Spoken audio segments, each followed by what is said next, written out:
Hi you guys, welcome back. My name is Carrie Penny. I am the Happy Crafty Homemaker, and today we're going to be unboxing what I got from the Knit Picks biannual sale. It's not biannual. You can never really guarantee when they're going to put their things on sale, but I did get some fun things. I have some things in mind, but I did limit myself a little bit. I didn't buy everything I wanted. I still bought some good stuff. So first off, right here on top, we have 2 hanks of stroll fingering weight in gumball. I want a hat and cobble out of this. And if there's enough left over, because I have a very short neck, if there's enough left over, I do want to come back and do some fingerless gloves with these. There's probably not quite enough for that, but I got static fingering weight. And this is all sorts, which it really doesn't look like all sorts, but I really like the color. Static has a really neat self-patterning to it. I did get some Sheepy stitch markers. And my favorite is the black sheep, just for the record. Goes in a different spot. And I got 2 of these Brava 500 worsted weight yarns. This is eggplant, and they're both in a bag. As I've said before, I have quite a few Kinder who are coming in the new year, and all of them are girls.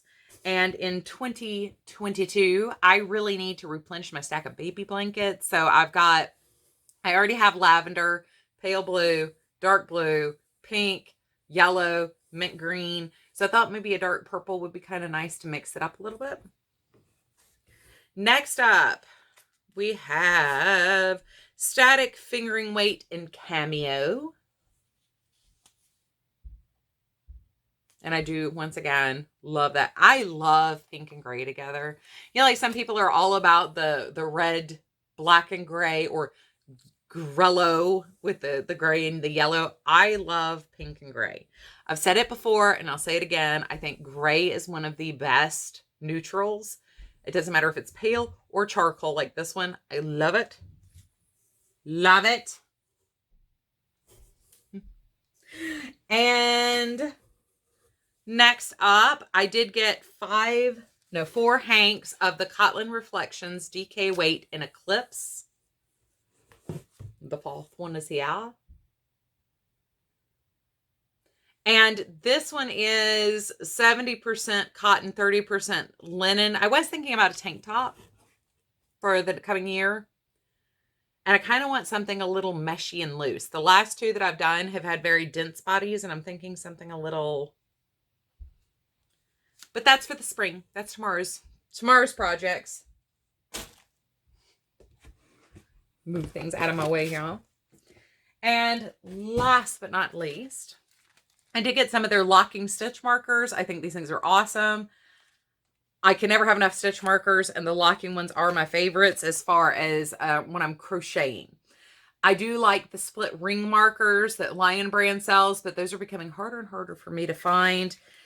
The Knit Picks locking markers are substantially better than the ones you can find on Amazon. They don't snap, they don't break, and I love these. And they're very pliable. Like I've mentioned to you guys before, I have some issues with my joints, especially this time of year where we're going hot, cold, hot, cold, hot, cold. Right now, it is 28 degrees outside because I'm filming at butt dark 30 on Saturday morning. And it's 28 degrees right now out there.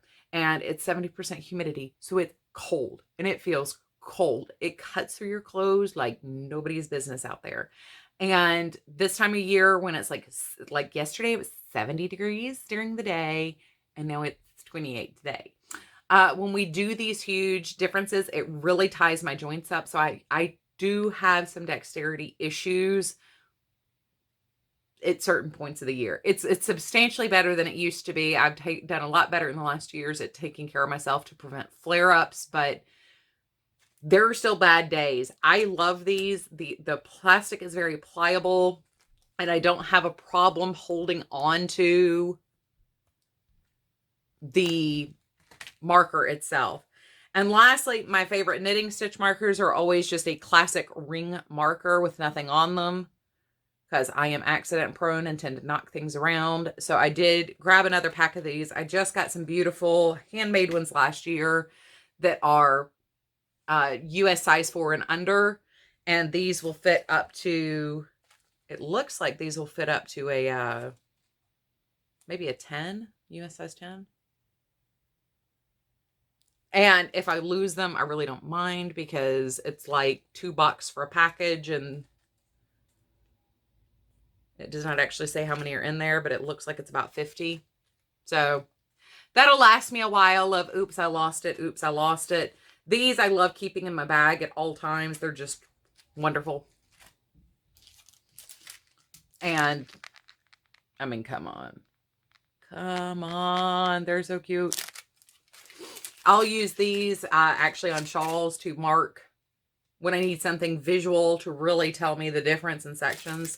That's when these come in handy. And the black one always tells me when is the beginning of my row or anything special I need to denote. So I already have a set of those. I just wanted another set because they're adorable. Anyway, I have all sorts of plans. I bought very specifically for very specific things. I wanted socks, hat and scarf, or hat and cowl, and a sweater, plus the baby blankets I'm planning on working on next year. So I was very, very, very intentional in what I bought this time. I did very well last time too. I was very, very intentional in what I picked up. I didn't just go willy-nilly into the thing and buy everything, because there are times where that's tempting. So I hope you guys are having a wonderful, fantastic day. I know quite a few of you guys also made purchases during the sale. If you wouldn't mind popping over to the Facebook group and let me know what you got, I'd love to see what you got too, because I'm nosy like that. And I love looking at what other people plan on doing with their yarn. So anyway, you guys, I hope you're having a wonderful, fantastic day. And if for some reason I don't come back on Thursday with a video, because God only knows what's going to happen between now, like I said, Saturday morning right now, between now and Thursday, I hope you have a wonderful Thanksgiving if you are in the US, and everybody else around the world, I hope you're having a fantastic week. I love you guys, and I will see you all real soon. Bye, guys.